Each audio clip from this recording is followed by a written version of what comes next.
Alors, on va reprendre donc nos travaux de cet après-midi avec la dernière table ronde qui est consacrée à la démocratisation du marché. Donc, on est dans l'après-midi, on réconcilie le marché et la démocratie. On a vu tout à l'heure comment le marché pouvait être mis au service de la démocratie. Là, il s'agit d'envisager comment le marché peut lui-même être démocratisé. On va commencer tout de suite avec la démocratisation de la zone euro, avec Christakis Georgiou et Flore Vanacker qui nous viennent de l'Université de Genève. Bonjour à tous, merci pour la présentation. Je vais peut-être commencer en précisant un peu le cadre de notre travail, parce que je me rends compte que je me retrouve pour la première fois dans un colloque de juristes, et j'ai pas l'habitude. Donc, on travaille dans une unité interdisciplinaire à l'Université de Genève qui s'appelle Global Studies Institute, et qui réunit des historiens, des juristes, des politistes et des économistes.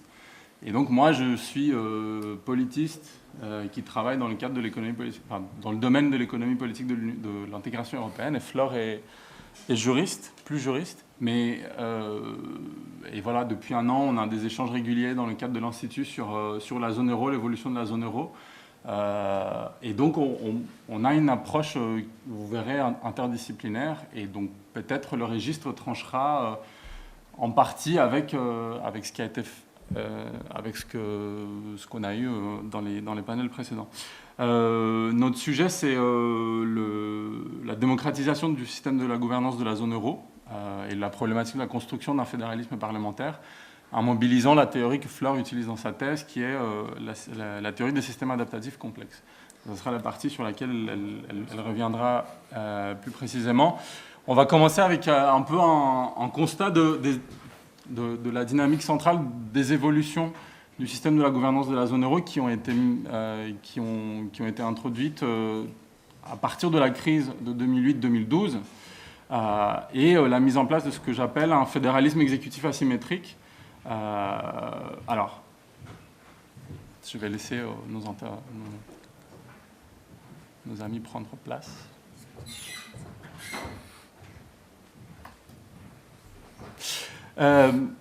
Donc, la crise de la zone euro représentait un problème double. D'abord, un problème économique, qui était l'accumulation de déséquilibres macroéconomiques au sein de la zone, et ensuite un problème institutionnel, qui était l'inefficacité de l'architecture institutionnelle mise en place à Maastricht pour faire face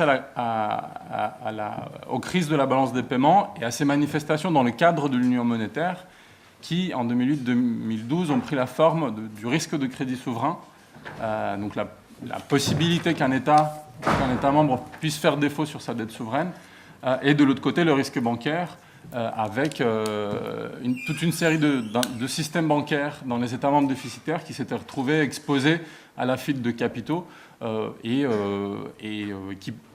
un problème qui, par ailleurs, a interagi avec le problème du risque de crédit souverain et a créé ce qu'on a appelé en anglais la doom loop, la boucle de rétroaction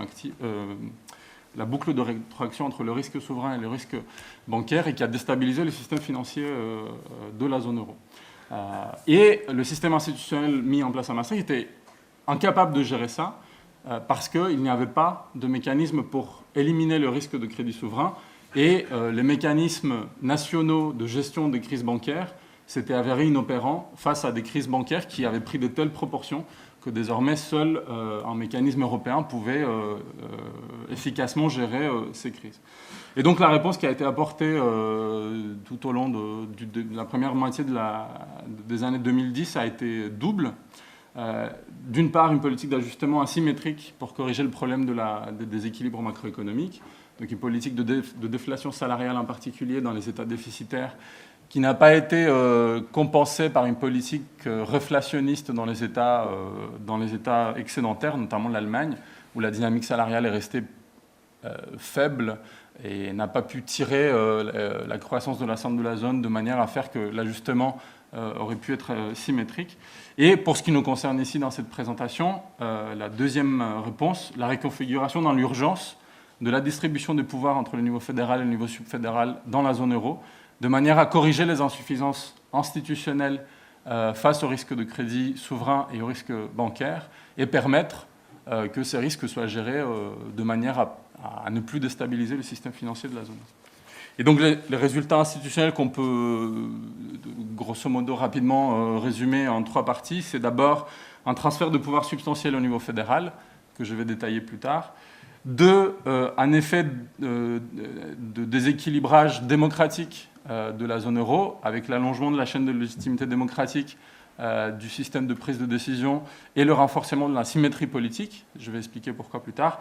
Et troisièmement, toute une série d'acrobaties juridiques pour permettre justement ce transfert de pouvoir dans l'urgence, sur lesquels Flore va revenir un peu plus tard. Très rapidement sur les reconfigurations institutionnelles, on peut les classer en 4. On peut en distinguer 4 types. Tout d'abord, le plus important, très probablement, c'est l'introduction d'un prêteur de dernier ressort souverain à travers à la fois la création du mécanisme européen de stabilité, donc censé prêter aux États membres qui ne pouvaient plus se refinancer sur les marchés, et encore plus important à mon sens, la mobilisation du bilan de la Banque Centrale Européenne pour la même chose, pour faire la même chose à travers le SMP, l'OMT et depuis 2015 le programme d'assouplissement quantitatif et donc le PSPP, le programme d'achat de titres publics lancé par la BCE. Si j'avais un graphique, je vous aurais montré l'évolution du bilan de la BCE qui depuis 2014, et la mise en œuvre du PSPP croît de manière exponentielle et en fait joue le rôle d'une sorte de fonds de mutualisation partielle des dettes souveraines. Sur ce point, je suis les travaux d'une économiste allemande qui s'appelle Waltraud Schellkle et qui parle de mutualisation fiscale par défaut, Fiscal Union by Default, à travers le bilan de la Banque Centrale Européenne. Et donc, pour suivre aussi des économistes comme Michel Alieta, cette introduction du prêteur de dernier ressort souverain recrée au niveau européen le lien entre banque centrale et trésor qui existait avant Maastricht et l'article qui interdit la monétisation des dettes publiques des États membres. Et donc ça a été recréé dans l'urgence, sans modification du traité, etc., de ces 2 manières-là. Deuxièmement, l'élargissement de facto du mandat de la Banque Centrale Européenne à la stabilité financière. Et ça renvoie à toutes les politiques monétaires non conventionnelles en direction des institutions financières. Je ne vais pas détailler pour ne pas prendre trop de temps. Troisièmement, le renforcement de la coordination macroéconomique et donc, dans une certaine mesure, la création d'une politique économique pan-européenne, mais qui repose sur de la coordination et pas sur une politique publique menée, administrée directement par le niveau fédéral. Et ça renvoie au semestre européen avec notamment le renforcement des sanctions dans le cadre du pacte de stabilité, mais aussi la création de la procédure de déséquilibre macroéconomique, qui, elle, est très importante, parce qu'elle élargit, la coordination macroéconomique à toutes les politiques économiques et ne s'arrête pas aux politiques fiscales, comme le pacte de stabilité le faisait jusque-là. Et le cas des plans d'ajustement négociés par le MES sont des exemples extrêmes de ce renforcement de la coordination macroéconomique, puisque la conditionnalité attachée au déboursement des aides accroît fortement la capacité du niveau fédéral à imposer des politiques dans les États membres. Dernier point, l'union bancaire. On a déjà européanisé la supervision, la résolution et la récapitalisation et la capacité de prélèvement fiscal sur l'industrie bancaire pour financer la résolution des banques. Et il y a la question de l'assurance de dépôt à venir, mais qui est encore en négociation. Dernier point, les effets démocratiques de cet ensemble de transferts de pouvoir au niveau fédéral. C'est là où on peut parler de fédéralisme exécutif et asymétrique. Pourquoi ? Parce que toutes les institutions qui ont reçu de nouveaux pouvoirs sont des institutions exécutives. La Banque Centrale Européenne, le mécanisme européen de stabilité, qui est en fait le concert des trésors des États membres, piloté par les ministres des Finances, et les conseils ECOFIN, pareil.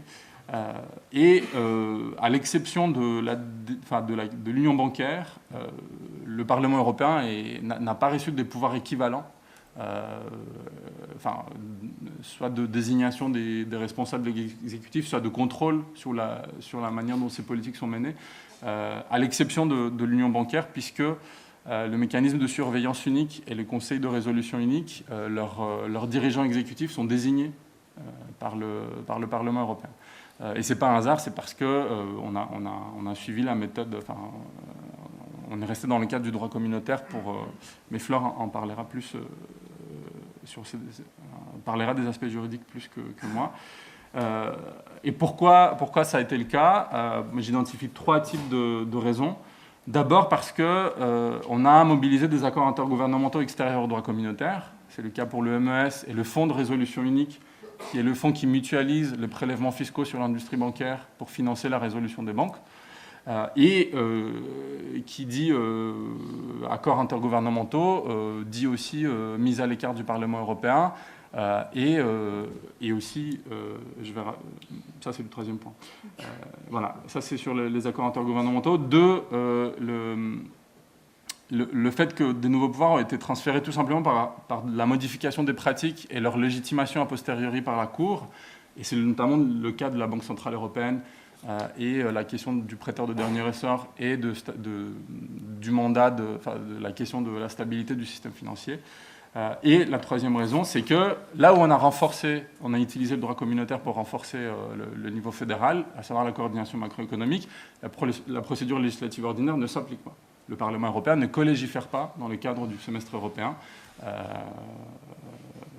alors qu'on est toujours dans la méthode communautaire. Voilà. Et l'autre effet du fait qu'on a renforcé la dynamique intergouvernementale, c'est qu'on a du coup renforcer l'aspect asymétrique du système, puisque qui dit négociation intergouvernementale, qui dit aussi que les décisions sont prises en fonction du pouvoir de négociation relatif des parties prenantes à la négociation, et donc ça renforce la position des États créanciers par rapport aux États débiteurs dans la table de négociation, et du coup ça accroît le caractère asymétrique du système de gouvernance. Et je passe la parole à Flore pour les aspects juridiques. Merci. Merci Christakis. Donc moi je vais commencer par vous rappeler, plutôt que vous exposer, parce que je n'ai pas beaucoup de temps, certains aspects juridiques qui mettent surtout en avant cette intergouvernementalisation dont Christakis parlait à l'instant, la mise à l'écart des institutions parlementaires, du Parlement européen en particulier, et la création d'un droit que je dirais qui se construit en marge du droit de l'Union européenne. Je ne vais pas à nouveau tout expliquer, parce qu'après j'aimerais bien exposer la théorie que je mobilise, qu'on mobilise en l'occurrence, mais que je mobilise dans le cadre de la thèse que je viens de débuter, qui est la théorie des systèmes complexes pour l'appliquer à la gouvernance de la zone euro. J'essaierai de passer un peu plus de temps sur la 2e partie que sur la première, qui est, sur laquelle vous connaîtrez davantage, je pense. Juste pour vous rappeler certains aspects de la politique financière et de pratique de la Banque centrale européenne qui ont posé, comme certains juristes comme Agustín Menéndez, Federico Fabrini ou Bruno De Witt l'ont soulevé, certains problèmes par rapport à certaines dispositions du traité, certains principes généraux de droit aussi. Particulièrement les politiques non conventionnelles en direction des institutions financières pratiquées par la Banque centrale européenne ont posé question au regard des articles 120 et 127 du TFUE. Ça, c'est Menendez qui le souligne particulièrement dans plusieurs de ses articles. Ces articles qui imposent que l'action du système européen des banques centrales et de la Banque centrale se réalise dans une économie de marché ouverte où la concurrence est libre. Et ces juristes ont soulevé que cette action de la BCE en la matière l'a menée à déterminer en fait la façon dont le marché allouait les ressources et qu'elle se substituait donc au marché d'une certaine manière. On a également les politiques de rachat des dettes souveraines dont Christakis a parlé juste avant, qui sont contraires, selon toujours le même courant de ces juristes qui en parlent, à l'article 123 TFUE et aussi à l'article 127, en ce qui concerne surtout le mandat en fait, accordé à la BCE. On a... là, c'est toujours le bon. Non, c'est très bien. C'est très bien. On a ce que je voulais aussi mettre en évidence dans cette brève partie de ma présentation, c'est l'action de la Cour européenne de justice, de la Cour de justice de l'Union européenne, pardon, qui légitime ces pratiques, ces pratiques et ces politiques non conventionnelles menées par la Banque centrale européenne. Je pense particulièrement aux arrêts Goweiler de 2015 et Weiss, qui est récemment émis par la Cour en décembre 2018, et qui légitimise donc ces pratiques en disant que la Cour, en gros, je fais bref, que la Banque centrale européenne ne sort pas de son mandat en rachetant ses titres, donc ne viole pas l'article 123, paragraphe 1 du TFUE, malgré l'impact que cette politique a sur la politique économique de l'Union européenne. Et que cette action de la Banque centrale européenne en matière de rachat des titres souverains, dettes souveraines, n'interfère pas avec le but que poursuit l'article 123, paragraphe 1 du TFUE, qui est que les États mènent une politique budgétaire saine.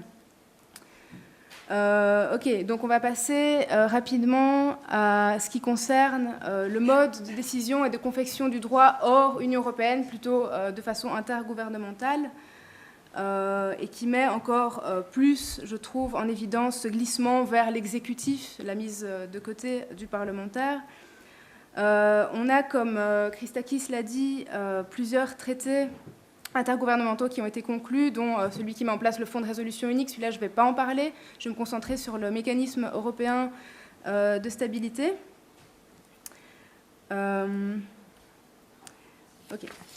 Alors, je vous rappelle simplement les conditions dans lesquelles ce traité intergouvernemental a été conclu. Donc, on a la conclusion via la procédure de révision simplifiée, qui existe dans les traités au paragraphe 6. C'est seulement les États membres de la zone euro qui en sont membres, qui en sont partis, et ils participent au capital du MES selon la taille de leur économie. Ce qu'on verra, ce que je vais vous expliquer posera quelques problèmes en matière d'équilibre entre les États membres. Ok. Alors, les problèmes posés principalement, à nouveau, je me base sur les travaux de Menendez, Fabrini et Bruno De Witt en particulier, les problèmes juridiques soulevés, et à l'occasion de l'arrêt Pringle et de l'arrêt Ledra aussi, Ledra Advertising, de 2012 et 2016. Les problèmes juridiques qui ont été soulevés, c'est particulièrement un contournement de l'article 122, paragraphe 2 TFUE, qui prévoit que les institutions de l'Union peuvent accorder une assistance financière à un État membre confronté à des difficultés. Et particulièrement l'article 125, paragraphe 1er, qui prévoit une stricte indépendance fiscale des États membres et qui implique donc leur responsabilité stricte concernant leurs dettes et qui implique donc que l'Union ne peut pas répondre des dettes des États membres. Et c'est un des points qui avait été soulevé devant la Cour dans l'affaire Pringle. On a également... non, c'est bon. On a également le contenu des protocoles d'accord, donc les protocoles d'accord qui sont conclus par le MES avec l'État membre en difficulté, qui sont en pratique négociés, signés par la Commission européenne. Ce contenu des protocoles d'accord qui a été décrié, surtout par Fabrini et Menendez, comme étant contraire à la répartition des compétences entre États membres et disons, action Union européenne, dans le sens où... pour Menendez, par exemple, certains domaines de compétences que touchent les protocoles d'accord et leur conditionnalité, donc, touchent les secteurs de la santé, l'administration de la justice, par exemple, appartenaient aux États membres et non à l'Union. On a enfin la question des droits fondamentaux qui est particulièrement soulevée dans l'affaire Ledra de 2016 et qui, surtout la question du droit de propriété qui est soulevée ici. Et où la Cour de justice, je reviendrai sur cet arrêt un petit peu après, la Cour de justice fait primer la nécessité de l'urgence financière et l'intérêt général de l'Union qui est, selon elle, poursuivi par la conclusion du protocole d'accord sur le droit de propriété des déposants. Ok, on a aussi rapidement la question... non, je reviens en arrière, désolée. Des déséquilibres institutionnels, je passe rapidement sur cette question. Donc, premièrement, des équilibres institutionnels, pourquoi ? Parce que mise à l'écart du Parlement, premièrement, il y a, dans le cadre du fonctionnement du MES, c'est très, très exécutif. On a peu Enfin, voilà, c'est très, très exécutif. Et surtout, ce sur quoi j'ai travaillé, c'est le fait que ce mécanisme européen de stabilité... Oh mon Dieu. Ce mécanisme européen de stabilité mobilise des institutions de l'Union européenne. Mais, bon, ça c'est le raisonnement de l'arrêt Pringle et de l'arrêt Ledra, mais je vais rapidement passer dessus et sacrifier quelques points, si j'ai bien compris. La Commission européenne qui intervient, comme je vous l'ai dit, pour négocier et signer les protocoles d'accord. Mais dans la signature de ces protocoles d'accord, c'est le raisonnement de la Cour qui est très tortueux. Dans la conclusion de ces protocoles d'accord, elle est censée promouvoir, respecter l'intérêt général de l'Union, mais la Cour dit que cette obligation de respecter l'intérêt général de l'Union n'est pas totale et les buts poursuivis par le MES peuvent interférer avec cet intérêt général poursuivi par la Commission dans ce cadre. Et je vais m'arrêter là pour ça parce que sinon ça ne va pas aller. On a aussi rapidement un déséquilibre entre États membres, comme je le disais, comme aussi Christakis l'a énoncé, les voix au Conseil des gouverneurs du MES et au Conseil d'administration, surtout au Conseil des gouverneurs, parce que c'est lui qui prend la décision d'octroi de l'aide, sont relatives au nombre de parts que les membres ont dans le capital du MES, donc ce qui participe au capital du MES, ce qui donne en pratique à l'Allemagne, la France et l'Italie, selon l'annexe 1, je pense, du MES, un droit de veto en cas de procédure de vote d'urgence par rapport à d'autres États membres qui n'ont pas du tout ce droit de veto. On a aussi un déséquilibre institutionnel, mais plutôt, c'est pas contre la lettre du traité, mais c'est un dépassement de la lettre du traité. Je pense surtout à l'Eurogroupe, qui est censé, selon l'article 137 TFUE et selon le protocole 14 annexé au traité, être un organe, un forum de réunion informel et qui, en pratique, prend des décisions via la même composition, donc ministres des Finances des États membres dont la monnaie est l'euro, qui ont, eux, des vrais pouvoirs de décision. Je pense au Conseil des gouverneurs du MES, qui a la même composition que l'Eurogroupe, en fait, et au Conseil ECOFIN en formation zone euro, qui a à nouveau la même composition. OK. Dans les 3 minutes...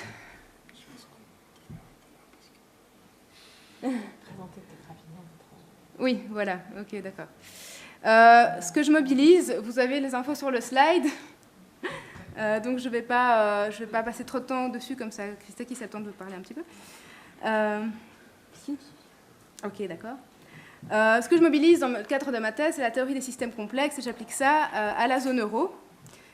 Théorie des systèmes complexes qui implique que le système, et ça peut être un système institutionnel, il y a pas mal de juristes qui ont travaillé dessus aussi, qui ont travaillé en mobilisant la théorie des systèmes complexes,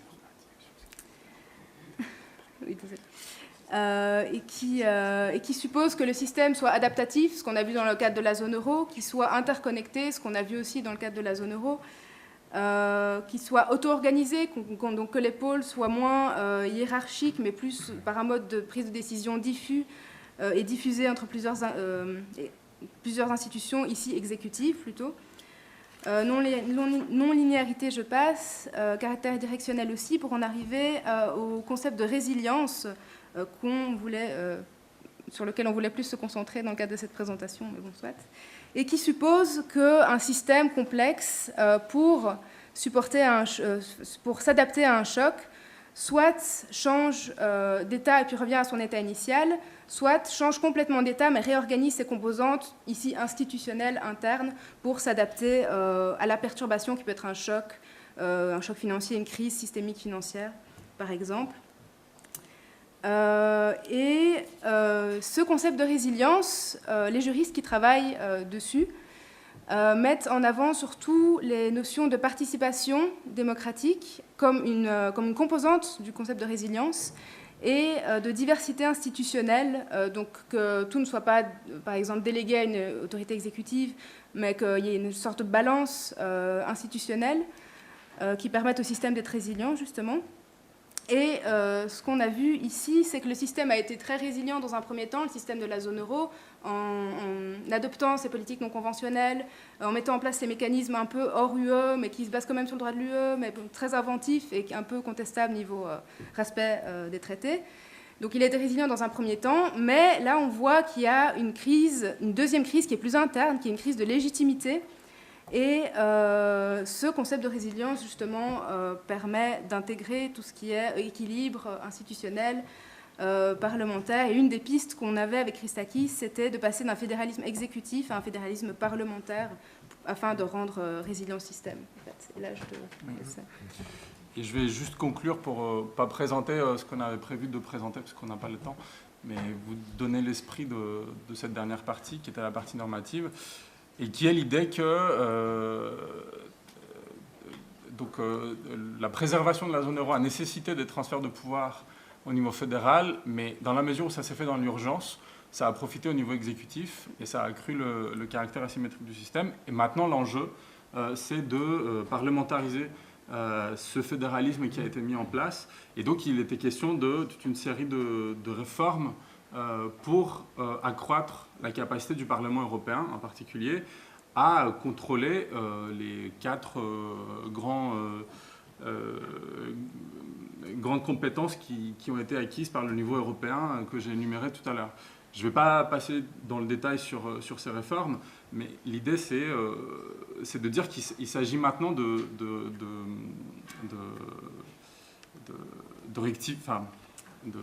d'équilibrer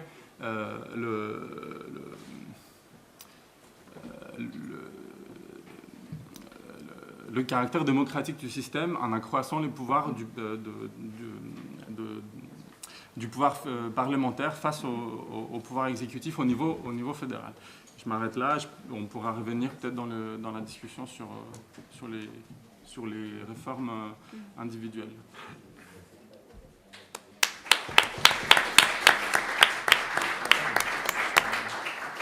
Alors, merci beaucoup pour cette présentation. On reviendra peut-être en effet pendant les questions sur les solutions que vous proposez. Je passe tout de suite la parole à Christophe Maubernard qui nous parle de l'idée de justice économique et sociale au sein du marché européen. Donc pour 15 minutes, s'il te plaît. Merci Gaël, merci Eric de cette invitation. Donc je vais évoquer l'idée de justice économique et sociale dans le marché européen, étant entendu que le marché européen y compris ici au sens le plus large, le marché intérieur, mais aussi les politiques publiques économiques, voire l'union économique et monétaire. Alors, on le sait, la justice a pour objet de trancher les litiges, mais aussi de rétablir des équilibres. Elle a une vertu que l'on pourrait qualifier de compensatoire, en ce sens que la justice vient combler une lacune.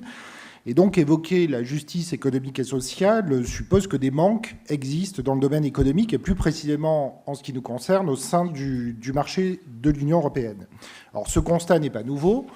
On peut prendre comme exemple, par exemple, les conclusions rendues par l'avocat général Alberto Trabucchi le 10 juin 1975 sous une affaire Époux F contre État belge. Dans cette affaire, il était question de savoir si l'on pouvait étendre un certain nombre de prestations sociales aux membres de la famille du travailleur migrant.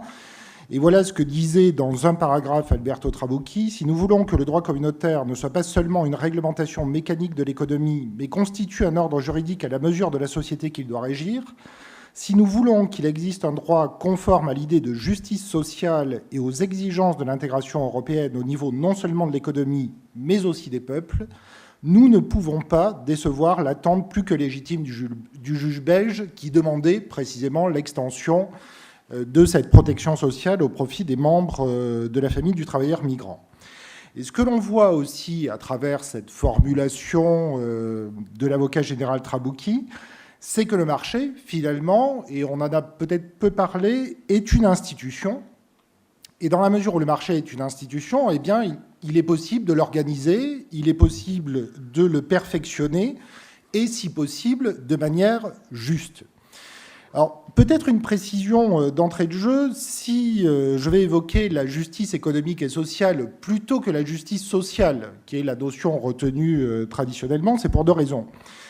D'abord parce que le concept même de justice sociale renvoie à la redistribution efficace des ressources, et au niveau de l'Union européenne, il s'agit essentiellement de ressources économiques, même s'il ne faut pas négliger la distribution des pouvoirs et la distribution des chances.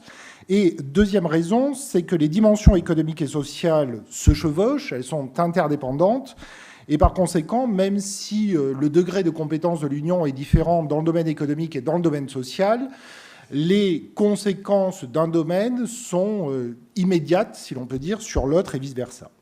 Alors, la justice économique et sociale pourrait se définir en première occurrence comme celle qui permet, dans le cadre d'une économie de marché, et cette précision me semble importante, une redistribution et une solidarité équitable qui préserve l'intégrité des individus.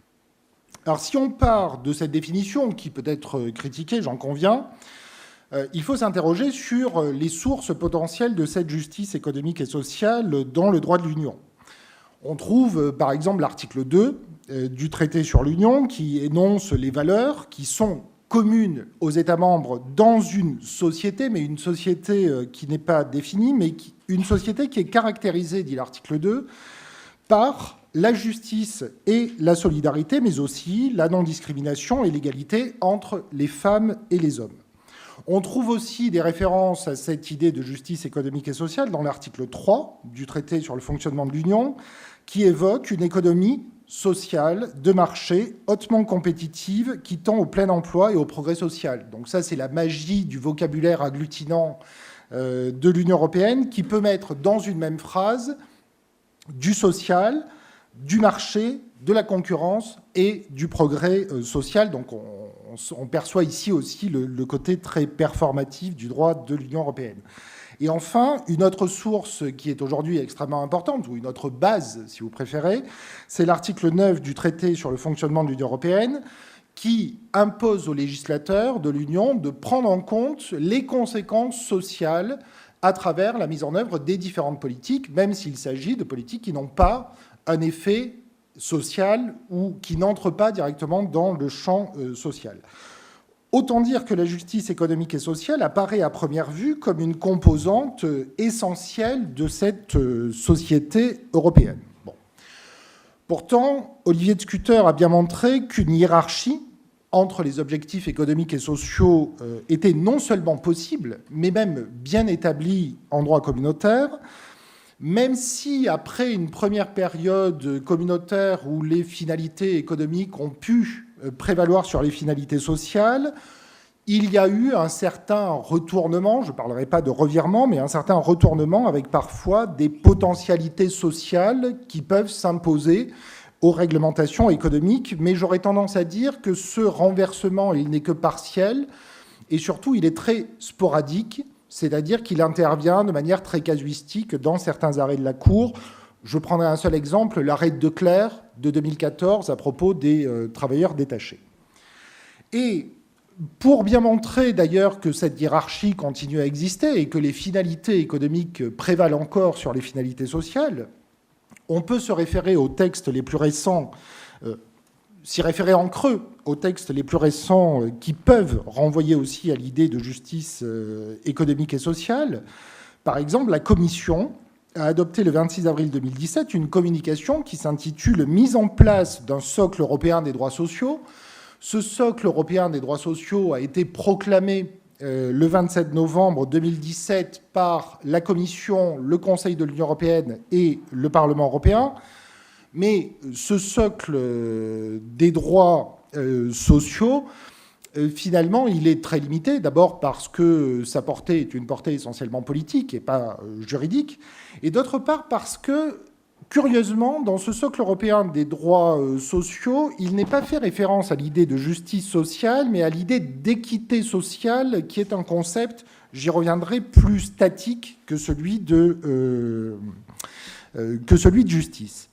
Et c'est vrai au point que le Parlement européen, au mois de novembre 2017, la veille de la proclamation de ce socle européen des droits sociaux, a adopté une résolution sur la lutte contre les inégalités comme moyen d'action pour stimuler la création d'emplois et la croissance, où il fait observer en particulier que le semestre européen n'a pas considéré comme prioritaire d'atteindre les objectifs de progrès social et de justice sociale dans l'Union. Et donc, il encourage, il demande à la Commission de prendre davantage en compte cette notion de justice économique et sociale dans le cadre spécifique ici de l'Union économique et monétaire. Une autre particularité, à côté de cette hiérarchie historique, si l'on peut dire, une autre particularité de l'Union, c'est qu'il y a, dès le départ, si l'on peut dire, un double déficit. C'est-à-dire que le déficit social se cumule avec un déficit politique. Or, aujourd'hui, il y a une double crise qui affecte principalement les États membres de l'Union européenne, une crise politique de la représentation, mais une crise de l'État-providence aussi. Donc non seulement il y avait un déficit, mais si l'on peut dire, ce déficit s'aggrave avec la crise qui n'est pas actuelle, qui est une crise qui date de la fin des années 70, début des années 80, et qui affecte donc le welfare state et la démocratie. Et d'ailleurs, on le voit bien puisque lorsque la Cour de justice est amenée à s'interroger sur le rôle des États en matière de justice économique et sociale, il n'a pas exactement la même approche dans les deux cas. Je m'explique. La Cour de justice a dégagé la notion d'ordre public économique. Par exemple, dans l'arrêt KME contre Germanie de 2011. Et cet ordre public économique, il est commun à la fois aux États membres et à l'Union européenne. À côté de cette notion d'ordre public économique, la Cour de justice a également dégagé la notion d'ordre public social. Donc on pourrait dire qu'il y a un double intérêt général, un intérêt économique, mais aussi un intérêt social. Or, en réalité, ces deux notions n'ont absolument rien à voir, puisque lorsque la Cour se réfère à l'ordre public social, elle ne le fait que dans un contentieux très spécifique qui est celui des jeux de hasard. Et donc on comprend bien que ordre public économique et ordre public social, en réalité, ne se recoupent pas. Alors pourquoi, la question que l'on peut se poser par conséquent, c'est pourquoi est-ce que l'Union européenne, comme les anciennes communautés, a toujours retenu une approche minimaliste de la justice économique et sociale? Il y a deux justifications principales. La première, elle tient, traditionnelle, elle est de nature institutionnelle, elle tient au fait que les communautés et l'Union ne disposent pas du même degré de compétence en matière de politique économique et de matière sociale, la matière sociale étant laissée principalement à l'appréciation ou à la marge d'appréciation de l'État. Ça, c'est le premier argument. Et le deuxième argument consiste à dire que le marché intérieur renvoie aussi, ou le marché commun renvoie à la théorie du marché, et ce marché a une dimension principalement microéconomique, alors que la politique sociale, ou les politiques sociales, renvoient plutôt à une approche macroéconomique. Et donc il y aurait un décalage entre la dimension microéconomique du marché européen et l'approche macroéconomique des politiques sociales. C'est ce que Marcel Gauchet explique de la sorte: le marché est l'autre double concret de l'individualisme abstrait. Alors ces explications qui sont traditionnelles et qui, de mon point de vue, sont valables, doivent être complétées par une approche plus globale de la justice économique et sociale. D'abord, il faut rappeler que les enjeux économiques et sociaux sont historiquement perçus de manière différente. Si les enjeux économiques sont presque ontologiques aux sociétés contemporaines, et en particulier aux sociétés qui ont connu une révolution industrielle et l'essor du libéralisme économique, les enjeux sociaux, eux, sont plutôt considérés comme des palliatifs, voire des dérogations aux enjeux économiques. Et un autre élément qu'il faut prendre en considération, c'est ce que j'indiquais, c'est que le principe de redistribution et la justice sociale, qui était aussi au cœur du projet européen lors de son origine, de sa création, est aujourd'hui remise en question dans le cadre de la crise de l'État-providence.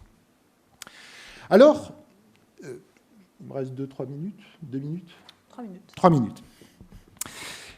Alors, ce que l'on constate, c'est, et on l'aura vu dans le cadre de ce congrès, je pense, et de ce colloque en particulier, il y a de plus en plus un décalage entre la dimension politique, la dimension économique et la dimension sociale au sein de l'Union, même si l'on a vu qu'il y a des points de contact entre ces différents éléments.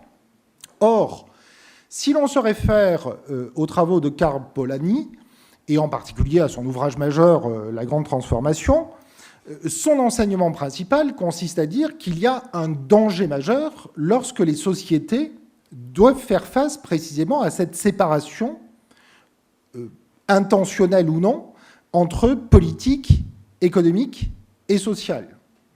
Il en a tiré des enseignements majeurs.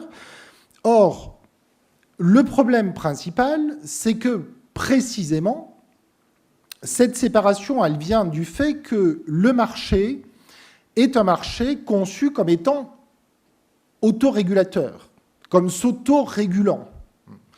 Or, l'idée de justice économique et sociale vient précisément bouleverser cette idée d'autorégulation et impose, en quelque sorte, une régulation extérieure à l'économie de marché. Alors, je passerai, parce que je n'ai pas le temps, sur les principales doctrines qui, au cours du XXe siècle et encore aujourd'hui, ont imaginé des solutions pour réguler l'autorégulation du marché. Il y a celle d'Hayek, qui est radicale, mais il y a aussi celle de Rawls et celle d'Amartya Sen plus récemment, mais je n'aurai pas le temps d'approfondir ces questions. La dernière question que je voudrais poser, c'est comment faire en sorte, par conséquent, pour qu'aujourd'hui, l'idée, voire le principe de justice économique et sociale s'impose davantage au sein de l'Union. Première possibilité, c'est que cette idée de justice économique et sociale se transforme en un intérêt général. Et à côté de l'intérêt général économique de l'Union, il existerait un intérêt de justice économique et sociale, même si cet intérêt, évidemment, devrait être lu au prisme du principe de proportionnalité, comme on le voit dans l'arrêt Ledra Advertising, dont on a parlé à plusieurs reprises. Deuxième élément, c'est donner toute sa potentialité au principe d'égalité de traitement et de non-discrimination au sein de l'Union. Alors, ça peut paraître étonnant de le dire ainsi, puisque c'est un principe cardinal, comme le dit la Cour, du droit de l'Union européenne. Mais en réalité, c'est un principe cardinal qui a été utilisé principalement au bénéfice de la liberté économique. Lorsque la Cour de justice fait prévaloir le principe de non-discrimination ou d'égalité de traitement, par exemple en matière de libre circulation des travailleurs, ce n'est pas véritablement la finalité, ce n'est pas de protéger le travailleur, c'est de lui permettre de circuler librement et d'être un outil, un rouage économique du marché intérieur. Reste un dernier point, et ce sera ma conclusion. C'est une valeur, la justice économique et sociale, même si on la formalise sous la terminologie de justice sociale. C'est une valeur au sens de l'article 2 de l'Union qui découle plutôt du principe de l'état de droit et de la démocratie. Et la question que je voulais vous poser en fait en conclusion, c'est est-ce qu'on ne pourrait pas inverser cette logique et considérer que la démocratie et l'état de droit retrouveraient une légitimité nouvelle, tant à l'égard des citoyens que des forces de marché, en instaurant la justice économique et sociale comme fondement de l'état de droit et de la démocratie, et donc comme une conséquence de l'état de droit et de la démocratie. Je vous remercie.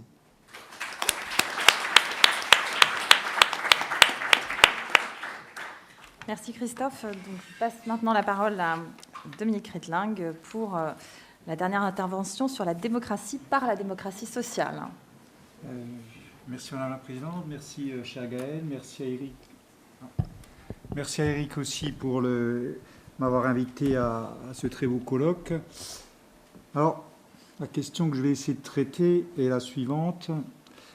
Pouvons-nous trouver chez Marx de quoi repenser les rapports de la démocratie européenne et du marché, et même ce qui pourrait sembler paradoxal, les moyens de renforcer l'union de la démocratie européenne et du marché. Alors, évidemment, parler de Marx, ça peut sonner comme une provocation dans une assemblée de juristes de droit européen, plus ou moins ordolibéraux. Provocation, évidemment, que je me réjouis de faire, vous en doutez bien. Mais c'est aussi une gageure parce que Marx exècre le marché et méprise la démocratie. Bon, et en fait, bon, j'y reviendrai. Je suis parti d'un livre d'un professeur de philosophie de la faculté de Strasbourg, qui est un spécialiste de Marx, mais qui parlait de la démocratie sociale. Et je me suis dit, pourquoi pas partir de là. Alors, bon, on sait que l'union de la démocratie européenne et du marché bat de l'aile. On en a parlé pendant 2 jours. Alors, ce sur quoi j'aimerais quand même insister, c'est que c'est qu'en réalité, la rationalité néolibérale prise par le capitalisme menace aujourd'hui, selon certains, jusqu'à l'existence même de la démocratie. Alors là, je me base notamment, elle est dans la filiation marxiste, sur Wendy Brown, qui dit que, et dans le prolongement d'ailleurs de Foucault, ses travaux sur la biopolitique, qui dit que la rationalité économique est devenue la rationalité exclusive de la puissance publique et qu'elle a envahi toutes les sphères de la vie sociale. Je suis en train de bidouiller là, parce que j'essaie d'aller plus vite. Voilà, il faut que je fasse comme ça. Et imposant donc la logique de marché à l'ensemble des conduites humaines et érigeant l'individu en entrepreneur de lui-même. Hein, il suffit d'écouter Jupiter, hein, Macron, dans tous les aspects de sa vie. Alors, et ce qu'elle ajoute, c'est que l'économisation du politique et du social est alors en passe de défaire le démos, c'est le titre de son livre, le marché comme unique solution à tous les problèmes, remplaçant la délibération démocratique et le contrôle collectif de nos conditions d'existence. Bon. Alors, des solutions sont préconisées hein, pour revivifier la démocratie politique européenne. On en a évoqué certaines hein, aujourd'hui. La proposition Grimm, on enlève les règles du marché du droit primaire, le Parlement de la zone euro, etc. Mais si on est de filiation marxiste, on soutiendra que les aménagements institutionnels et juridiques ne sont pas à même d'établir une démocratie réelle. Et là, évidemment, je me réfère à ce que Marx et Engels ont écrit dans l'idéologie allemande, les rapports entre la vie réelle, c'est-à-dire l'économie, et l'idéologie, vocable sous lequel il rassemble toutes les formes de conscience, c'est-à-dire ce qu'on appellera aussi plus tard les superstructures, enfin ce qu'ils appelleront d'ailleurs, ça prendra le terme de superstructure, politique, religieuse, etc. Bon, voilà. L'économie détermine le droit, détermine l'organisation politique, etc. Et qu'est-ce qui caractérise l'économie? La vie économique, c'est les rapports de domination. Et par conséquent, le droit n'est que l'expression, n'est que le reflet de ces rapports de domination. Marx écrit que l'idéologie n'est jamais que la pensée de la classe dominante et vise à perpétuer la domination. Bon. Donc, comment faire? Bon, on le sait. Ce qu'il faut faire, c'est évidemment changer la vie réelle. Hein. Marx dit ce qu'il s'agit de faire, c'est de transformer le monde. Autrement dit, pour redonner vie à la démocratie européenne, anémiée par l'orientation néolibérale prise par le capitalisme, ce qu'il faudrait donc, c'est changer les rapports du capital et du travail par le développement d'un contrôle des travailleurs sur l'activité économique. Autrement dit, c'est introduire la démocratie. Enfin, c'est une des traductions possibles. Cette idée, c'est introduire la démocratie au sein de la sphère même du travail. Et je vais d'abord rappeler, on ne fera pas du droit européen, je ferai d'abord encore un peu de philosophie ou pensée politique, que Sous l'influence de la pensée de Marx, l'idée de démocratie sociale a été conçue comme un moyen de parfaire la démocratie politique. Et c'est dans cette filiation-là qu'elle trouve sa traduction, et c'est ce que je montrerai aussi en droit de l'Union européenne, même si ça pose parfois quelques problèmes spécifiques. Alors, encore une fois, il peut paraître incongru de partir de Marx pour évoquer la démocratie sociale, car l'idée de démocratie sociale lui en a été totalement étrangère, parce que pour Marx, la démocratie politique bourgeoise, c'est une démocratie formelle, et la liberté politique qu'elle consacre n'est qu'une illusion dans la mesure où elle ne permet pas d'attenter aux droits de l'homme. Et les droits de l'homme, c'est les droits de l'individu égoïste, et ce sont les droits qui reflètent la structure du marché capitaliste et qui ont pour objet de la garantir. Droit de propriété, égalité qui est le reflet de l'inégalité fondamentale du rapport entre travailleurs et capitalistes, et les libertés qui ne sont que les libertés auxquelles la bourgeoisie, nous dit-il, a substitué l'impitoyable liberté du commerce, l'unique et impitoyable liberté du commerce. Donc, pour Marx, il est vain de s'appuyer sur l'émancipation politique, résultée de l'inégalité de droits reconnus aux citoyens, pour réaliser l'émancipation sociale. Ce qu'il faut, c'est, on le sait, abolir la propriété privée des moyens de production, qui mettra ainsi fin à l'exploitation des travailleurs. Et on voit bien que là, il n'y a aucun raisonnement sur la démocratie. L'abolition privée de la propriété des moyens de production doit se faire par la révolution, ne peut se faire que par la violence. La révolution, qui mettra en place une dictature du prolétariat. Elle aura pour objet de collectiviser la propriété des moyens de production et donc de mettre fin à l'antagonisme de classe. Et en mettant fin à l'antagonisme de classe, le pouvoir, on assiste à une dilution du politique, nous dit Marx, parce que le pouvoir politique, l'État, n'est jamais que l'instrument d'oppression d'une classe sur l'autre. Donc, dans la société idéale, l'horizon de la société communiste, il n'est plus nécessaire d'un pouvoir politique, parce que l'antagonisme de classe a disparu. Alors, et d'ailleurs, dans la filiation de Marx, tout un courant socialiste, Axel Honneth, sous l'ouvrage récent, l'idée du socialisme l'a rappelé, l'a regretté, tout un courant du socialisme a négligé la réflexion sur la démocratie.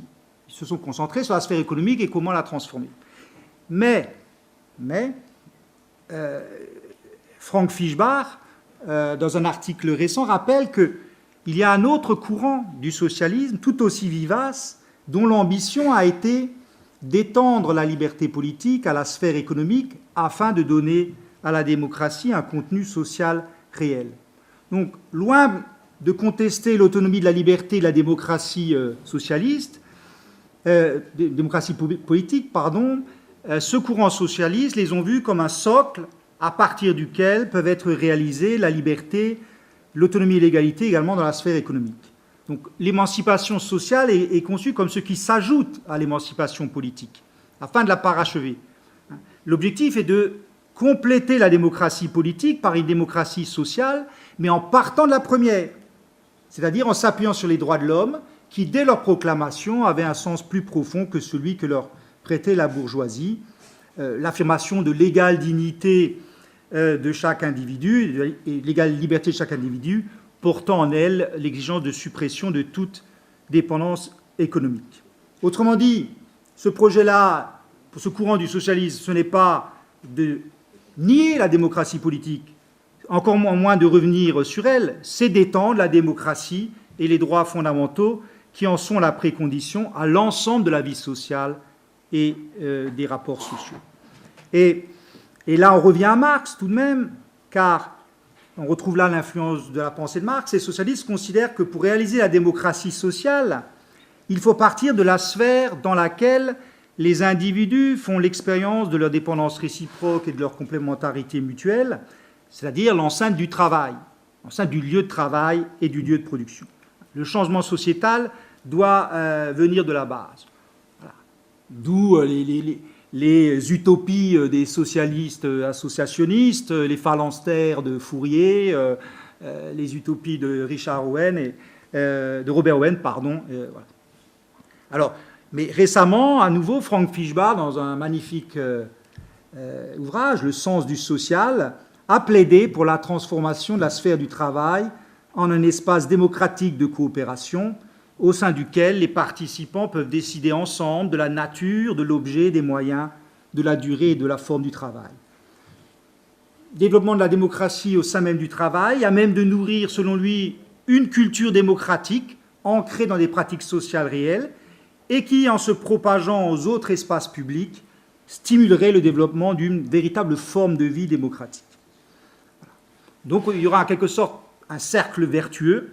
On parle de la démocratie politique pour l'étendre à la sphère sociale, l'autonomie conquise en matière économique et sociale permettant de rendre effectifs tous les droits politiques et de revivifier celle-ci. La démocratie sociale marquerait l'avènement, comme l'a écrit Georges Burdeau, du peuple réel, de l'homme situé, l'homme, c'est-à-dire l'homme conditionné par son million, non plus le citoyen abstrait, mais le travailleur, l'artisan, etc., etc. Alors, cette idée a essaimé au-delà du cercle des socialistes, finalement. Quelles sont les voies de réalisation de la démocratie sociale? Et on verra qu'on les retrouve dans l'Union européenne. Il y a d'abord, là je n'insisterai pas, c'est celle de la démocratie sociale par les droits. Il s'agit, par la proclamation et la garantie de droits économiques et sociaux, d'assurer non seulement une égalité de droits, mais aussi une égalité de chances et de moyens. Et ça se traduit par les législations sociales. Il y a une deuxième voie de réalisation qui consiste à associer l'homme situé à la vie politique par l'institutionnalisation d'une représentation professionnelle à laquelle est conféré le droit de participer à l'exercice du pouvoir politique. Bon, c'est l'exemple du Conseil économique et social environnemental, et en Europe du Comité économique et social européen.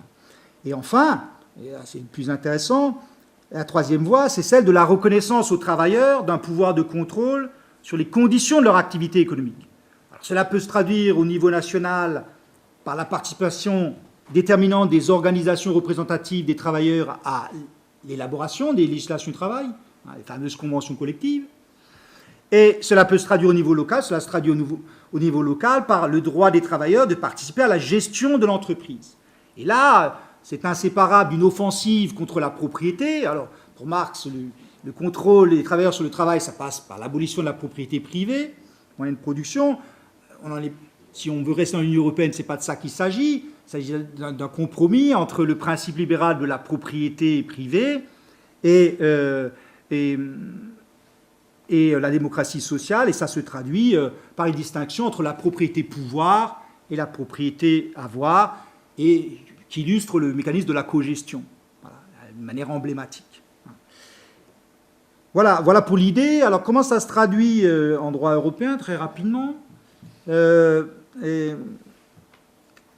questions. Une, comment le droit de l'Union appréhende la démocratie sociale nationale? Et deuxième question, comment il organise la démocratie sociale européenne? Alors, comment il appréhende la démocratie sociale nationale? De différentes façons, mais moi, le seul point sur lequel je vais insister, c'est comment le droit de l'Union européenne règle la confrontation entre le marché transnational qu'il organise et la démocratie sociale nationale. Et là, deux enseignements, un que vous connaissez. Le premier enseignement, c'est celui de la priorité largement accordée par le droit de l'Union à la réalisation du marché transnational sur les intérêts de la démocratie sociale. Le deuxième, plus inédit, et qui peut sembler contradictoire, c'est que les règles européennes de marché, les libertés de circulation, ne sauraient servir de fondement à une transnationalisation de la démocratie sociale dans une entreprise dont pourtant l'activité économique est transnationale. Alors, sur la priorité donnée à la réalisation du marché transnational sur les intérêts de la démocratie sociale, là je n'insisterai pas, c'est Viking Line et Laval. Je rappellerai simplement qu'il s'agit de la confrontation entre les libertés de circulation de l'entreprise et confrontée aux règles nationales du travail, arrêtées par la démocratie sociale, résulte de conventions collectives, et que prétendent défendre les syndicats. Voilà. Et on sait comment la confrontation s'est faite. Hein. C'est parti de là. La Cour a commencé par dire que, oui, l'exercice du droit d'action collective n'échappe pas à l'emprise des libertés de circulation, pardon. N'échappe pas, quand bien même de telles actions collectives auraient pour objet le respect de conventions collectives, qui n'ont pas le caractère de réglementation étatique, qu'un syndicat n'est pas une autorité publique, et que l'organisation d'actions collectives constitue l'exercice d'un droit fondamental. Et après, voilà, la conciliation se fait au profit très largement des libertés de circulation. Alors, j'arrêterai là. Je passe par contre à l'impossible transnationalisation de la démocratie, difficile transnationalisation de la démocratie sociale. Alors, la question ici est de savoir, je le répète, si les règles européennes de marché exigent le déploiement des règles étatiques d'organisation de la démocratie sociale dans l'entreprise afin de correspondre à la dimension transnationale de l'activité économique de cette entreprise. Question cruciale pour la démocratie sociale, parce qu'elle porte sur la démocratie sociale dans l'enceinte même du travail. Et c'était la question posée par l'affaire Erzberger, alors, où était en cause le droit allemand sur la cogestion. Alors, la question était de savoir si la libre circulation des travailleurs oblige un groupe de sociétés établi en Allemagne à étendre l'application des règles allemandes sur la cogestion au cas des salariés du groupe qui ont quitté l'Allemagne pour travailler pour des filiales établies dans un autre État membre afin de leur permettre de participer à la désignation des représentants des salariés, de se porter candidat au conseil de surveillance de la société mère du groupe. Il était allégué que l'application des règles allemandes de cogestion sur le seul territoire national constitue une discrimination en ce que les travailleurs sont traités différemment selon leur pays d'accueil. Bon, la Cour dit que non. Elle dit que la libre circulation des travailleurs n'impose pas l'extension de la portée des règles allemandes sur la cogestion. Alors, qu'est-ce que ça veut dire ? Ça veut dire que, alors que le capital ne connaît plus de frontières, aidé en cela par les libertés de circulation, le travail et les règles auxquelles il est assujetti demeurent enfermés dans des limites étatiques. Bien sûr, la solution a pour justification le respect de la souveraineté des États en matière sociale, mais elle emporte pour conséquence le refus de toute reconnaissance à... 2 minutes, c'est plenty of time.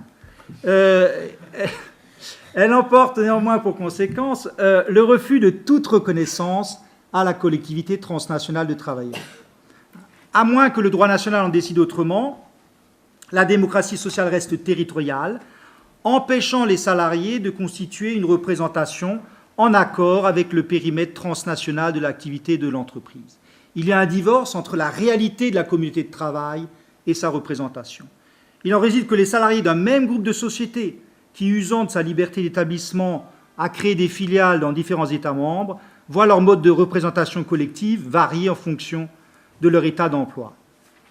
L'employeur transnational peut ainsi profiter des disparités législatives en matière de représentation collective.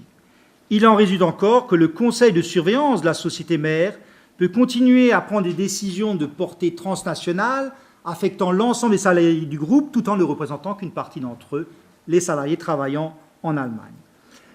Alors, il existe des remèdes à ce morcellement territorial de la démocratie sociale qui sont indiqués dans l'affaire Erzberger. Je n'ai pas le temps de le développer. Ça passe par la voie de l'harmonisation. Il y a quelques textes. Dernier point, c'est la démocratie sociale européenne. Comment le droit de l'Union l'organise-t-elle ? Par les voies traditionnelles. La démocratie par les droits, on en a parlé. Démocratie sociale par les droits. Représentation professionnelle de l'homme situé par le Comité économique et social européen, mais ce n'est pas ça qui m'intéresse. Un seul élément qui me paraît vraiment intéressant, c'est la participation des partenaires sociaux en tant que tels à l'élaboration des normes sociales européennes, qui peut aller jusqu'à leur confier le pouvoir décisionnel. C'est réglementé par les articles 154 et 155 TFUE, et ça réalise quoi ? eh bien, ça réalise une éviction de la démocratie politique, des organes représentatifs de la démocratie politique, Conseil, Parlement, Commission, par la démocratie sociale. Ça réalise cette éviction. Est-ce que ça porte atteinte aux principes démocratiques? Non, nous dit le tribunal dans l'affaire UEA-PME, car la démocratie sociale est une forme alternative de démocratie tout aussi valable que la démocratie politique. Voilà, je terminerai par l'apostrophe célèbre par laquelle se clôt le manifeste du Parti communiste, prolétaires de tous les pays, unissez-vous. Merci.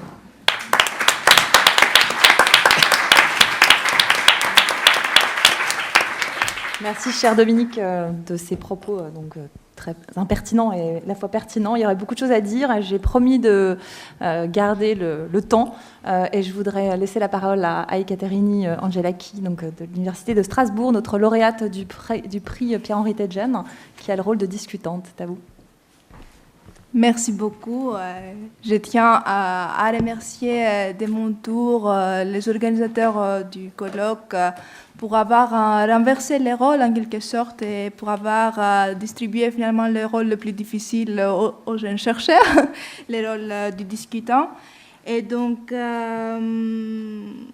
on voit dans cette table ronde en fait la largeur du sujet qui aspire à traiter ces colloques, parce qu'on a à la fois des contributions qui traitent des aspects institutionnels et de la conciliation entre le marché et la démocratie, mais aussi des contributions qui interrogent le modèle du marché lui-même. Et donc, je souhaite d'abord faire quelques remarques sur la première contribution, et qui, à mon avis, traite à des questions. Elle traite à la fois la question de la parlementarisation, si vous voulez, de la zone euro, donc la démocratisation par le renforcement du rôle du Parlement. Vous avez parlé surtout du Parlement européen, mais on pourrait ajouter aussi les parlements nationaux qui n'ont pas été beaucoup traités. Mais c'était une contribution qui a également traité ce qu'on avait évoqué hier à la table ronde sur la legal accountability, en quelque sorte, donc la question de l'imputabilité juridique, qui est une question qui est jointe, si vous voulez, à la question du processus de démocratisation. Donc, on peut aborder les sujets sur cet aspect-là. Et donc, c'est juste plutôt une remarque pour M. Georgiou.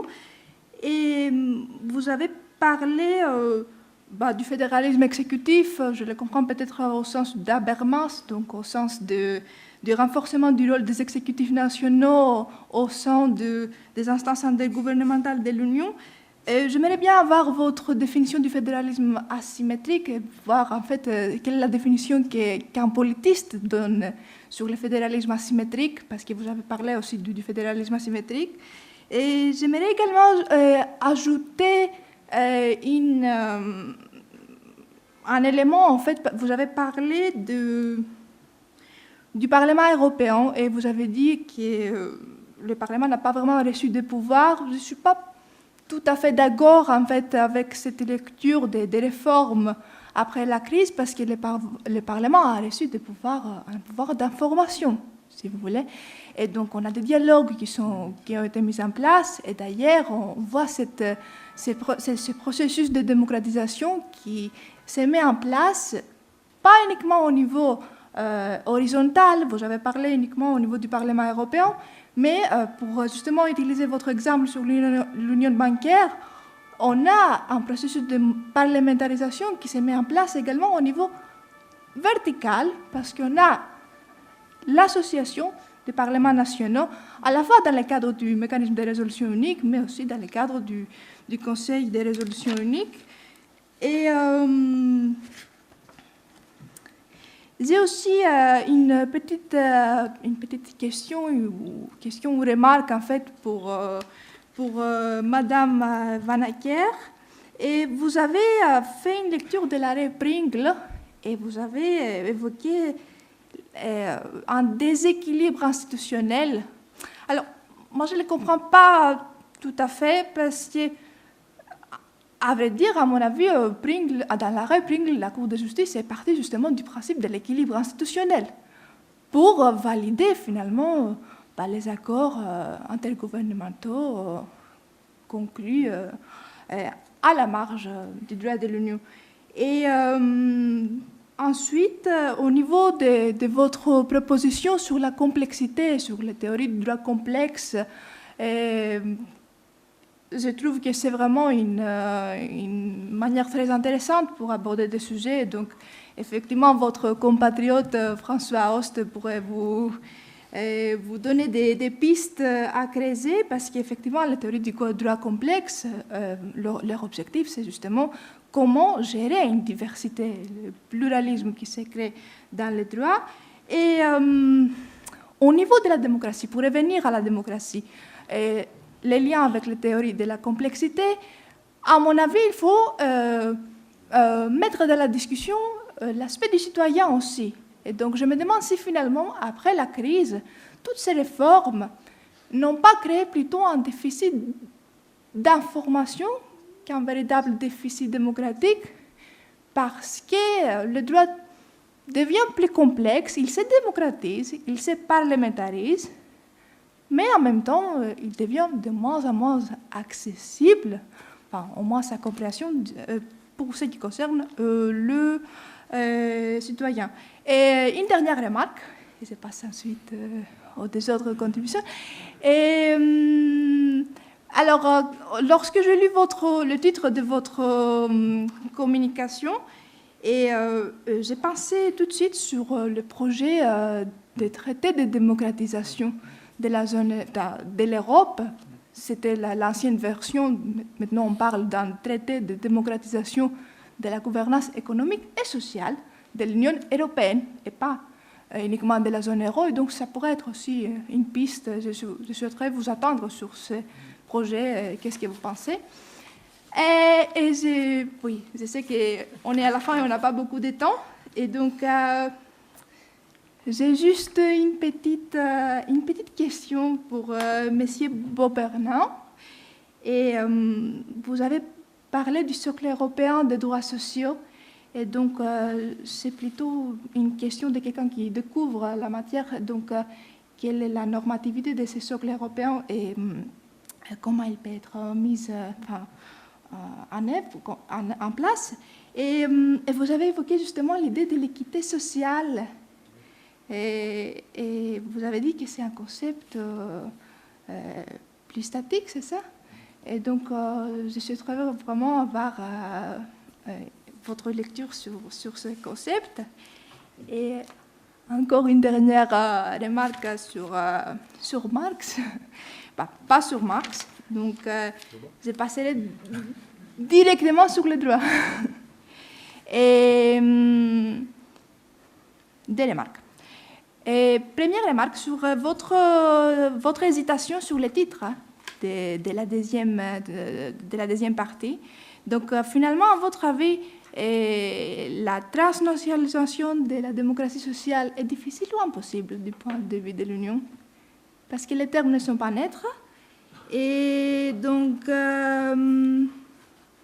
sur l'arrêt aussi que vous avez évoqué à la fin, l'arrêt du tribunal de 1998 pour justement le droit à négocier et la participation des partenaires sociaux à l'élaboration finalement de la norme, est-ce qu'on peut voir dans le cadre de la crise une évolution sur ce sujet? Est-ce qu'on peut voir une possibilité d'arriver, vous avez parlé de dépassement de la démocratie politique par la démocratie sociale. Est-ce qu'on peut voir un dépassement du droit voté par un droit négocié ou pas? Merci. Je passe tout de suite la parole donc, à Flore Vannecker et Christakis Georgiou, en vous demandant vraiment d'être le plus concis possible dans vos réponses. J'en suis désolée, mais si on veut prendre quelques questions dans la salle, ce serait vraiment bien de pouvoir terminer à l'heure nos travaux. Merci.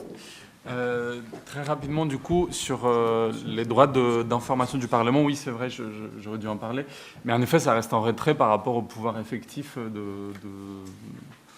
qui ont été acquis par le niveau européen que j'ai cité tout à l'heure. Donc, il y a un enjeu d'ajustement des pouvoirs du Parlement à la hauteur des pouvoirs du degré des pouvoirs qui ont été transférés à la Banque centrale européenne, au mécanisme européen de stabilité, etc. Le deuxième point, c'était sur la symétrie. Oui. En fait, je m'appuie sur la conception des politistes,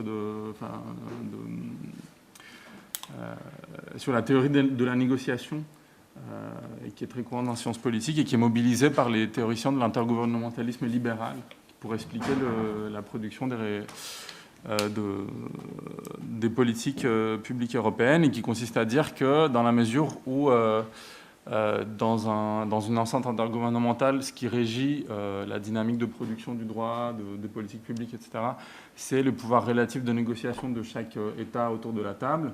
C'est donc la symétrie de pouvoir entre les États membres qui détermine ce qui va sortir de la négociation.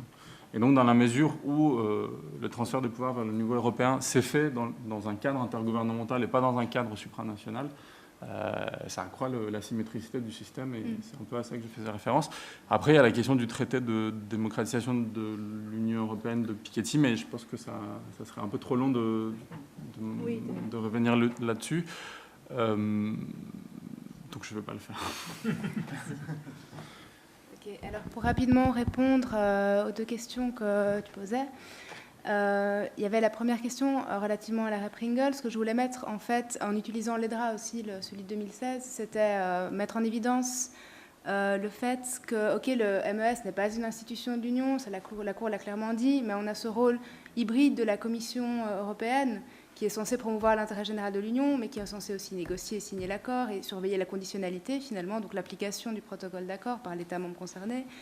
Mais en même temps, ce protocole d'accord doit respecter le droit de l'Union, la charte des droits fondamentaux de l'Union, etc. Donc c'était plus, pas en termes de déséquilibre institutionnel que je parlais là, mais en termes d'hybridation en fait, des institutions utilisées dans le cadre du MES, si tu vois. Puis bon, aussi, le rôle du Parlement, clairement inexistant dans ce cadre. Voilà. Et la question sur la représentation du citoyen ou l'information du citoyen, et sur François Host et tous ses travaux, etc., il y a toute une littérature donc sur la théorie des systèmes complexes qui classe, je l'avais mis dans les slides, qui classe en 3 buts cette théorie. Donc la description du système, genre mesurer les interconnexions. On a un but plus prescriptif et un but aussi éthique. Et c'est dans ces 2 derniers buts que la théorie de la complexité en fait, met le citoyen au centre des réflexions. Et donc il y a tout à fait moyen dans la théorie de la complexité de parler également du citoyen. Là, je me suis concentrée sur l'institutionnel dans le cadre de cette présentation, mais effectivement, le citoyen a tout à fait sa place dans la réflexion sur la complexité du système, c'est sûr. Merci. Christophe, même consigne ? Oui, alors très rapidement. Sur le socle européen des droits sociaux, c'est un texte qui comporte 20 principes de droit social et de justice sociale qui sont regroupés dans 3 chapitres. Donc je les ai retrouvés, je vous les signale. L'égalité des chances et l'accès au marché, premier chapitre. Les conditions de travail équitables, deuxième. Et enfin la protection et l'insertion sociale, troisième chapitre. Pour répondre à votre question, quelle est la portée juridique de ce texte ? Elle est nulle. Voilà. Elle est nulle.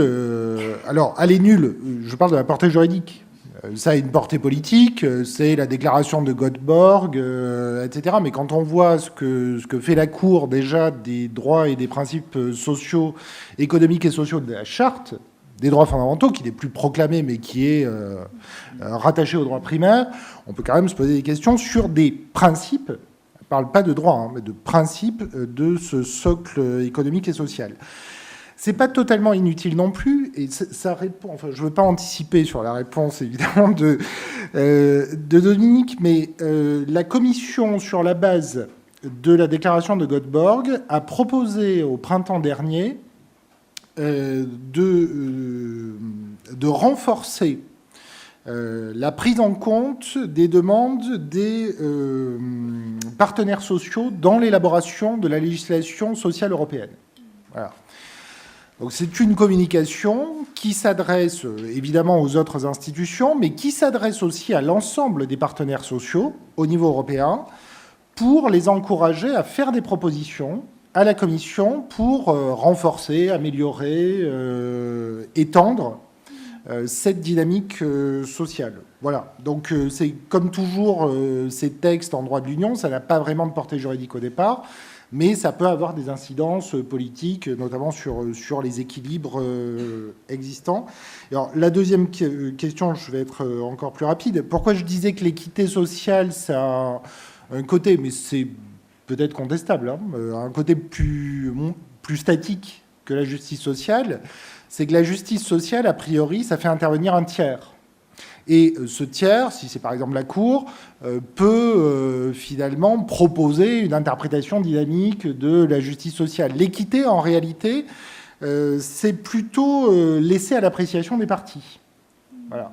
Et ça, on voit bien dans le préambule du socle européen des droits sociaux que finalement, l'Union ne cherche pas à imposer quelque chose, mais elle fait des propositions à chaque partie, le soin de s'inspirer ou non de ces propositions. C'est pour ça que je parlais du caractère plus statique que dynamique au regard de la justice sociale. Dominique ? Oui, alors rapidement, transnationalisation de la représentation collective pour correspondre au périmètre transnational de l'activité d'un groupe d'entreprise, d'un groupe de société. Non, pas impossible, c'est ce que, bon, j'ai pas eu le temps de le développer, sur la base du droit des libertés de circulation, ça l'est, mais la Cour indique en l'absence d'harmonisation, de coordination. Et il y a eu, voilà, on peut mentionner, il y a 2 dispositifs de représentation transnationale notables qui ont été mis en place, le comité d'entreprise européen, une directive de 1994, et un mécanisme qui est prévu, le comité d'entreprise européen dans les groupes de dimension communautaire. Bon, il y a une définition de la notion de groupe de dimension communautaire, etc., dans la directive. Et l'autre mécanisme, c'est le mécanisme d'implication des travailleurs dans la société européenne. Encore faut-il qu'on mette en... Le texte est sorti, mais on l'applique. Le texte de la société européenne. Alors, mécanisme d'implication des travailleurs dans la société européenne, peut-être plus ambitieux parce qu'il va jusqu'à prévoir une participation des travailleurs dans la gestion de l'entreprise. Donc un peu, je ne sais pas si ça rejoint totalement le modèle allemand de la cogestion, mais un peu, c'est pas juste une information, une consultation. Voilà. Alors deuxième question, dépasser la démocratie politique. Non, j'ai pas parlé de dépasser. C'est pas le projet des socialistes qui a ensuite essaimé. C'est de parachever la démocratie politique par le biais de la démocratie sociale. Alors, une des expressions de cette démocratie sociale, c'est vrai, c'est l'élaboration de la législation du travail par les partenaires sociaux. Voilà, encore une fois, ça existe aussi au niveau européen. C'est réglementé par les articles 154 et 155 TFUE. Alors, il n'y a pas eu tellement d'accords cadres qui ont eu, je crois qu'il y en a 7 ou 8, qui ont été négociés. Ça suppose ensuite qu'ils soient, pour que leur portée soit étendue à l'ensemble du territoire et rendue obligatoire, ça suppose que ce soit repris par une directive du Conseil en pratique. Alors ce qui est intéressant, c'est que, alors même que la matière régie par l'accord collectif en question prévoyait la codécision du Parlement si c'était le législateur ordinaire qui avait légiféré en la matière, si les partenaires sociaux indiquent à la Commission « nous, on veut reprendre la main et négocier », ensuite c'est mis en œuvre par une directive du Conseil, mais sans même consultation du Parlement. Il est évincé à double titre au départ et à l'arrivée. Donc c'est vraiment une éviction de la démocratie politique par la démocratie sociale. Encore une fois que le tribunal, et je m'en félicite, ne voit aucune objection, à charge tout de même, dit-il, pour la Commission et le Conseil de vérifier la représentativité des partenaires sociaux, sous le contrôle d'ailleurs, le cas échéant du juge, et semble-t-il, ça pose certains problèmes au niveau européen, parce qu'il n'y a pas de règles précises de représentativité comme il peut en exister au niveau national. Des questions dans la salle? De deux? Oui. Alors, c'est Julie Courtois, si je...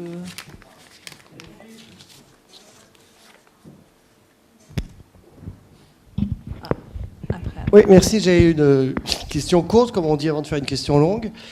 Pour principalement Christophe Maubernard et Dominique Rintling. En fait, en vous écoutant, je me demandais si une façon d'harmoniser démocratie et marché qu'on n'a pas encore évoquée pourrait à la fois satisfaire vos attentes, mais peut-être aussi ce que pourraient admettre les autorités européennes. Il y a un auteur qu'on ne cite pas souvent, enfin à part moi, je cite tout le temps, mais qui s'appelle Franz Oppenheimer, qui a inventé la notion de socialisme libéral et qui a été le directeur de thèse de Erhard et qui a été très influent pour ceux qui allaient créer l'économie sociale de marché. Et donc Franz Oppenheimer, en inventant le socialisme libéral, avait l'idée suivante, et vous allez voir le lien avec l'économie sociale de marché, c'est assez évident, c'est qu'en fait, il considérait que la seule façon, finalement, de réaliser les promesses de la démocratie, c'était la concurrence, parce que ça met tous les individus à égalité. Il se réclamait de deux personnes, c'est à la fois Adam Smith et Proudhon. Donc il pensait, que le marché était la seule façon de réaliser l'égalité entre les gens. Simplement, le capitalisme charriait des années, des siècles même de domination politique, qui faisait que l'économie réelle n'était pas forcément à la hauteur des attentes du libéralisme. Et donc ce qu'il proposait, c'est effectivement de nettoyer le capitalisme réel de l'influence de la domination politique, donc pour que le marché puisse fonctionner. Et donc on voit bien le lien avec l'économie sociale de marché. On crée un ordre libéral en contrôlant le fonctionnement réel du capitalisme. Et donc ce qu'il appelait de ses voeux, c'est l'autogestion finalement, ou le mutualisme, comme Proudhon. Et pour lui, c'était, pour reprendre le titre de cette table ronde, c'était ça la démocratisation du marché. C'était que les travailleurs, finalement, se prennent en charge en créant leurs propres entreprises. Alors, est-ce que c'est du capitalisme? Est-ce que c'est du socialisme? La question ne se pose plus, finalement, puisque les ouvriers deviennent les capitalismes d'eux-mêmes, comme dirait Gary Becker, ou deviennent propriétaires de leur entreprise, comme pourrait dire Proudhon. On leur impose d'être auto-entrepreneurs. Voilà. Mais du coup, est-ce que l'idée d'autogestion, finalement, pourrait être une réalisation de ce que vous appelez de la démocratie sociale, dans le cadre donc de la pensée d'un des personnes qu'on trouve à l'origine de l'économie sociale de marché? J'ai résumé très vite s'avancer.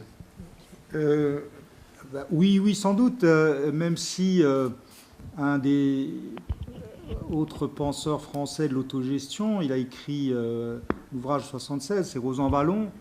Il en a été un des promoteurs quand il travaillait à la SCFDT. Voilà, c'était la grande utopie des Rocardiens. Il se rend compte que ça n'a pas marché. Il le rappelle encore dans le dernier ouvrage, une espèce de biographie intellectuelle, autobiographie intellectuelle. Il le rappelle encore que ça n'a pas marché. Ça ne veut pas dire qu'il ne peut pas y avoir des réalisations modestes, certains modèles autogestionnaires. Mais bon, pour le dire vite, je me suis prêté à un petit exercice de réponse marxiste au sujet. Ça ne veut pas dire nécessairement que je sois marxiste. Encore qu'avec l'âge, évidemment, on penche de plus en plus à droite parce que le portefeuille augmente quand même un tout petit peu. Et bizarrement, je ne suis pas du tout rationnel, c'est plutôt l'inverse. Mais bon, la démocratie sociale de l'entreprise, c'est vrai que ça peut être un moyen, ce n'est pas le seul, mais ça peut être un moyen, tout en maintenant l'économie de marché. Il ne s'agit pas, on est dans le cadre de l'Union européenne, développer la démocratie sociale, ça peut être un moyen, effectivement, de redonner souffle à la démocratie européenne. L'autre moyen, évidemment, mais c'est un autre aspect de la social-démocratie, c'est de contrôler le marché, enfin, le marché existe, mais de le contrôler par la puissance publique, donc le pouvoir politique, pour satisfaire les exigences de l'intérêt général. Mais là, on sait bien que voilà, c'est devenu difficile. Voilà, on a parlé pendant 2 jours. Donc voilà, alors, une alternative, et encore une fois, je ne me fais pas trop d'illusions sur le fait que ça pourrait véritablement, il faudrait vraiment l'intensifier de manière considérable.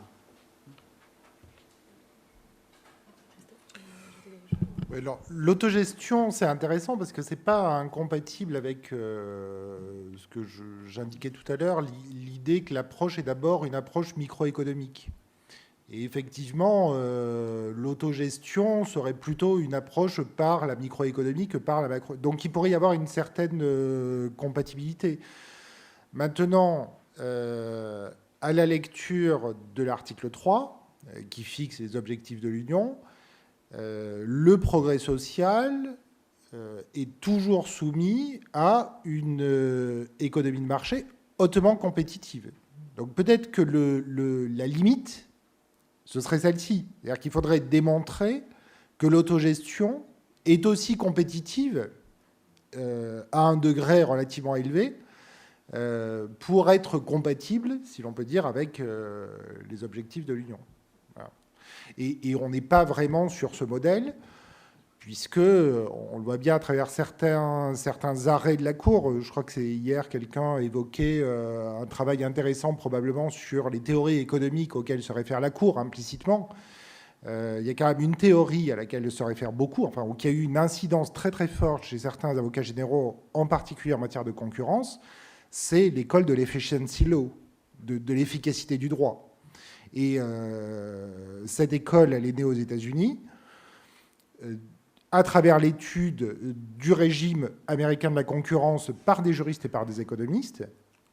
Et l'efficacité du droit, ce n'est pas l'efficacité du droit elle-même, c'est l'efficacité de la règle économique. C'est-à-dire que le droit doit toujours permettre à l'économie d'être efficace. Voilà. Pas le droit lui-même doit être efficace. Il est efficace s'il rend la règle économique efficace. Voilà. Et on aurait un peu la même chose sur l'autogestion, du coup. C'est-à-dire qu'il faudrait que ça soit hautement compétitif, suffisamment efficace. Merci beaucoup. Il y a une dernière question, je crois, Julie Courtois, donc vraiment rapidement, si possible. Très rapidement, pardon. Ma question, c'est pour le faux professeur marxiste. Moi, je considère que Marx n'est pas forcément dépassé à l'heure actuelle pour penser l'État ou la démocratie sociale. D'ailleurs, on trouve encore des grands économistes en France comme Frédéric Lordon, que je n'ai pas entendu... Si, il est bien, Frédéric Lordon. Pluralisme, démocratie. Ou même Michel Miaille, c'est un juriste, lui, qui a aussi des thèses un peu marxistes. Et oui, dans une certaine mesure, Alain Suppiot, qui a fait une super critique des arrêts Laval et Viking. Voilà. Mais plus précisément, j'avais pu lire en préparant un petit peu ce colloque, un auteur qui s'appelle Gérard Farjat, qui avait essayé de mettre en évidence, en fait... C'est déjà mieux. Qui avait essayé de mettre en évidence, c'est une thèse qui a été développée mais qui a été reprise par quelqu'un d'autre, un renversement de rapport entre le capital d'un côté et la force de travail de l'autre, au regard notamment de la dette souveraine des États. Et en fait, on peut constater, c'est que la dette souveraine des États va servir à rembourser le capital. Comment ? Grâce à 2 types d'impôts, l'impôt sur le travail et l'impôt sur la consommation. Donc la logique veut que, en tant que juriste, on fait des syllogismes, ça va être la force de travail qui va servir à alimenter le capital et pas forcément l'inverse. Et en partant de cette réalité-là, comment on peut considérer qu'on va réaliser, est-ce que les conditions sont là pour pouvoir réaliser un vrai État social, ou est-ce qu'il ne faudrait pas aussi renverser ce genre de rapport-là? J'ai été courte. Dominique ? Non ?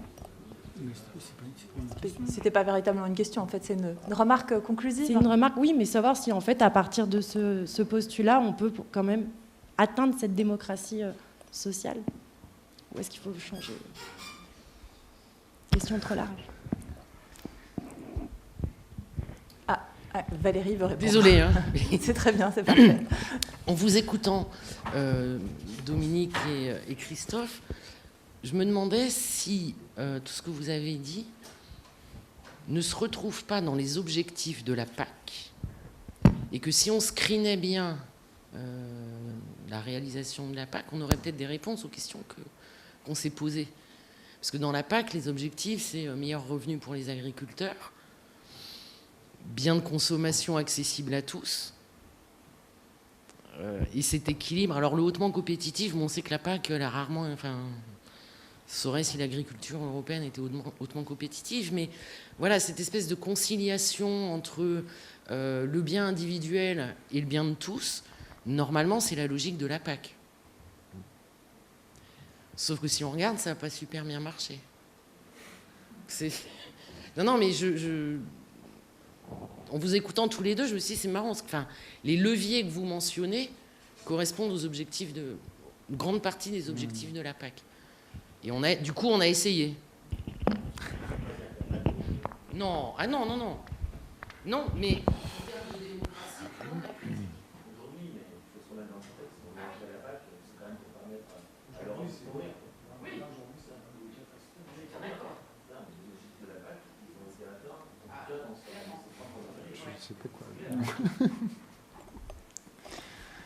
Bon. En fait, on ne sait pas quoi répondre. Et oui,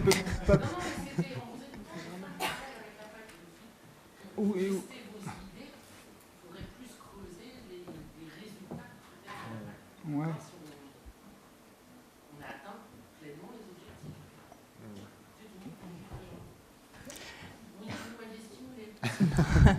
D'accord.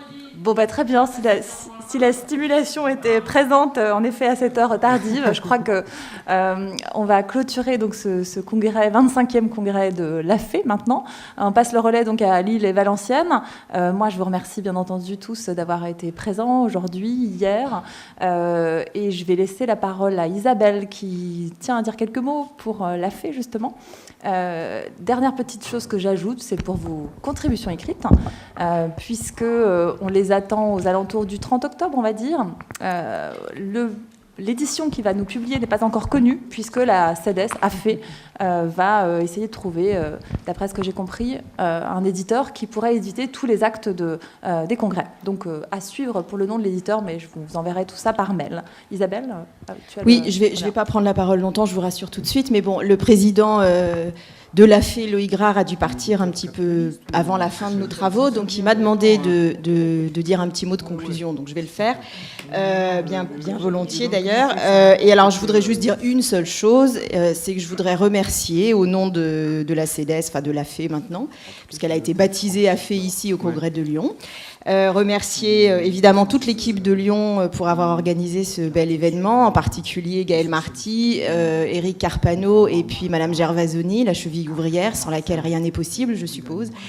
Voilà, merci beaucoup pour avoir organisé, merci à tous les intervenants d'avoir organisé le congrès, merci à tous les intervenants et à l'audience qui est restée relativement nombreuse pour une vendredi, une fin d'après-midi. Et puis rendez-vous à vous tous, j'espère, nous espérons, le conseil d'administration, l'année prochaine à Valenciennes, donc pour parler de la famille européenne. Merci beaucoup.